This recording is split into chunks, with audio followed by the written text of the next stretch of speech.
Thanks so much for joining me on the Slice of Healthcare podcast. How are you today?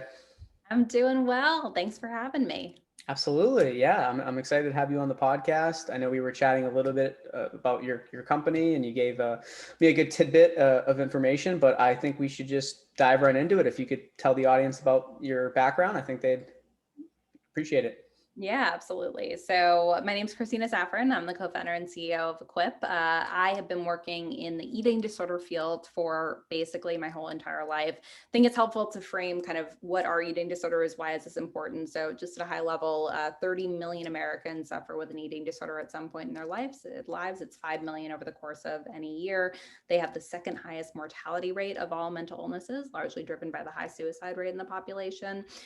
There's a horrible misconception that this is sort of a white rich girl vanity issue, only affects people who look like me, when in reality, we know that eating disorders affect folks pretty equally, actually, across race, class, ethnicity. A third of sufferers are men. Most people with eating disorders are not underweight. You really can't tell just by looking at them. And unfortunately, right now, upwards of 80% of folks do not receive care for their eating disorders. So I have been working in eating disorders for basically my whole life. Was diagnosed with anorexia when I was 10 years old, struggled throughout my adolescence, was fortunate to have access to great treatment, family-based treatment, which is the leading evidence-based treatment for adolescents and young adults with eating disorders. But really saw so many people that I was in treatment with not able to, being kicked out early, and learned about the stats and said, this is horrible. I have to do something about it. So at 15 years old, started a nonprofit, Project Heal, to raise money for people who couldn't afford treatment. That was the access issue I saw at that time, and have just been really fortunate to kind of grow up in the field, really learn from some of the leading clinicians and academics. Started, raising all this money, got into college, started studying psychology, was like, oh my goodness, I'm raising all this money for treatments that aren't actually all that effective. And got me really, really interested in how do we develop and disseminate quality evidence-based eating disorder treatments. Long story short, we'd actually developed one of the first evidence-based peer support programs for folks at Project Heal back about 3 years ago. And Anthem had actually approached us about reimbursing for the program, kind of naturally got me into conversations where they said, we're really interested in reimbursing for your program. I said, super glad you're reimbursing for peer support. Definitely part of the standard of care, but it's not enough. People need good quality outpatient treatment. And right now that's not accessible, but you're spending a lot of money on care that doesn't work really well. And they said, if you build it, we will come. That was really the catalyst for moving over from Project Heal, which I'm still an active board member of and very involved, to Equip, but really seeing over the last 2 decades that our research has improved dramatically. We have evidence-based outpatient treatments that work really well for treating eating disorders. And unfortunately, we haven't done a great job of getting them to patients and families. And in the meantime, I call this sort of one of the unintended consequences of the Mental Health Parity Act. I'm a big fan of the Mental Health Parity Act. Patrick Kennedy is one of our advisors, but really the downside of that was that private equity said, ooh, hot growth industry, let's enter into this market. And so you see the rise starting in 2008 of all of these private equity backed residential centers, that more and more people had access, I saw, to residential care, no quality outpatient care. And so really, really saw a need to flip the model on its head, because we know that 90% of patients can and should be treated as outpatients with evidence-based care. Interesting. So most people are, starting off high school. You're at 15, starting this nonprofit, which it seems like it was a major component into, where you're at today with Equip. I'd love to dive. You really gave us a great intro and kind of how your career kind of started. I'd love to dive more into what type of professionals you're working with, and kind of your model, like how it works for the patient. Yeah, absolutely. So let me start out by saying, what is evidence-based treatment for eating disorders? So the leading evidence-based treatment is family-based treatment. And really, it's a model that empowers families and caregivers to play an active role in their loved one's recovery. We know from 20 plus years of research into eating disorders that eating disorders have really strong genetic and neurobiological underpinnings. And the idea is it's hard and unfair and kind of cruel to treat these as individual illnesses. It's not that individuals are choosing actively not to engage in pro-health behaviors. It's that their brain chemistry is just so strong that it's not allowing them to engage in the pro-health behaviors that they need to do. And so we bring in families to make that process easier. Unfortunately, even though FBT has been shown to be the leading evidence-based treatment over the last 20 years and dozens of RCTs, it's been shown to work over telehealth. Our favorite study is that it's been shown to work even if the teenager never shows up. They usually do, because you usually want to know if someone's talking about you, but it's a great stat. Unfortunately, we've done a terrible job at disseminating it. And so right now, one, there's already a shortage of eating disorder care providers, but even amongst those who consider themselves eating disorder specialists, only 6 to 35% actually report adhering to evidence-based protocols. There's just a lot of bad information around there. And I think, unfortunately, a lot of mental health therapists kind of operate from an N of one perspective. This is what got me better. This is what got my patient better. And so this is the modality that we're going to use. Academia is also to blame, and we've made it really inaccessible to get training in this evidence-based treatment, which also results in a provider base that is very homogenous, very white, upper middle class, thin females, and not reflective of the diversity of the patients that we serve.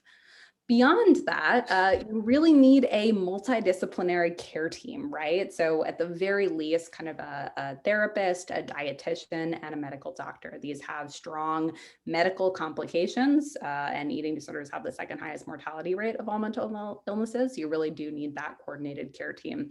And usually it's pretty impossible to find that care team, certainly not one covered by insurance. And even if you can kind of piece together your own care team, more often than not, they're totally on the same page, have different ideas about what caused eating disorders, have different ideas about how to treat it. And so, for example, we'll hear all the time, therapist says you need to gain 10 pounds, dietitian says you need to gain 20 pounds. PCP is like, oh, this is a phase, don't worry about it at all. And the eating disorder really wins there. So it's very important to have that coordinated care team.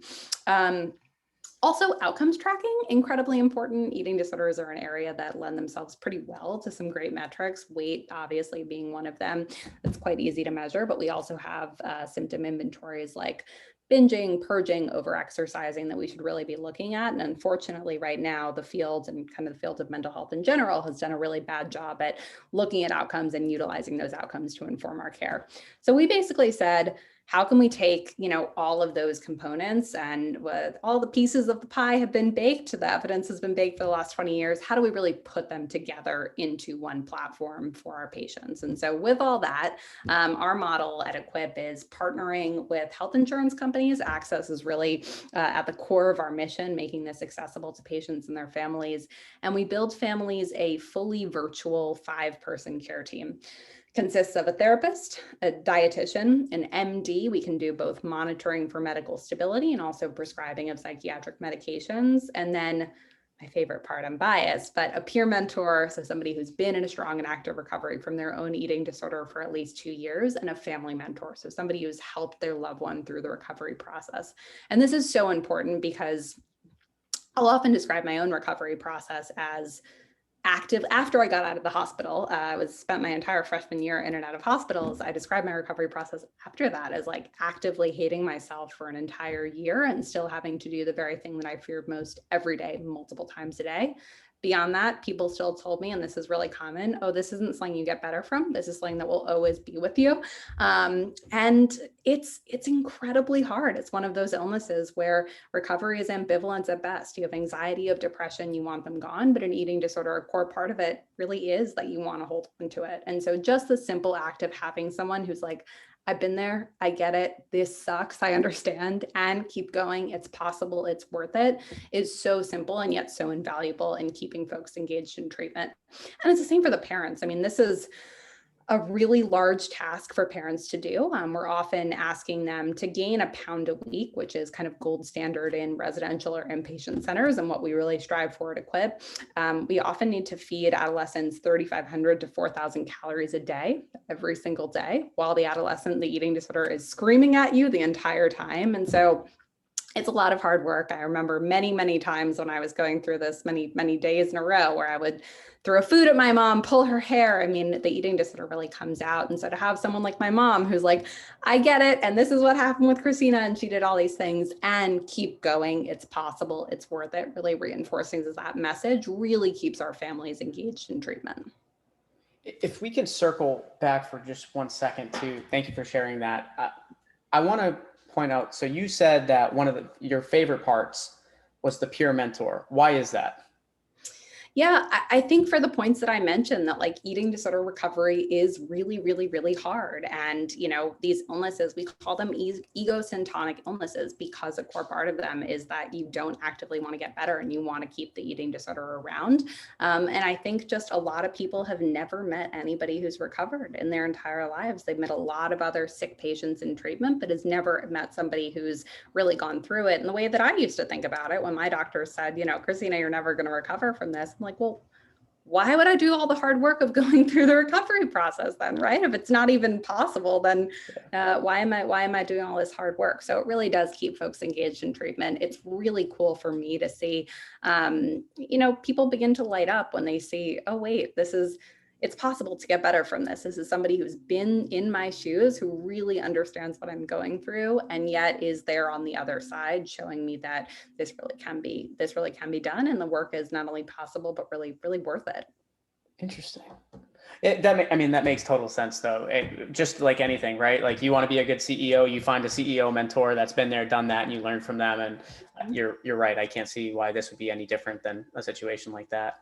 And I Interesting. think mentors can sometimes like hold up a mirror in a way that clinicians can. I think a good example of this, you know, we often have to fight diet culture, and we live in a society that is like pretty messed up when it comes to food and body. And so we do a lot of education about, you know, relearning what is really healthy. We practice from a health at every size perspective.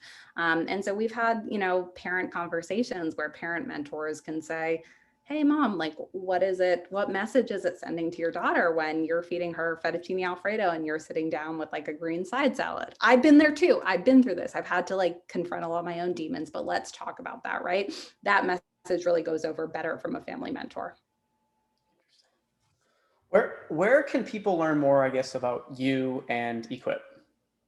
Yeah, best place is to go to our website, equip.health, where you can get information on our treatment, our story, our team, and kind of our vision for transforming eating disorder care. We are right now actively serving patients in New York, California, and Texas, and are sprinting as fast as we can to be active in all 50 states.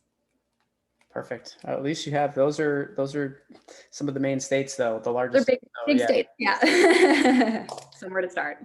Perfect. Well, I want to thank you again for coming on the podcast and sharing your story. And I'll throw some links to your social media and your website in the show notes, and look forward to hopefully having you back on at some point to kind of give us an update on where you're at. Absolutely, would love that. Thank you so much for having me. Thank you.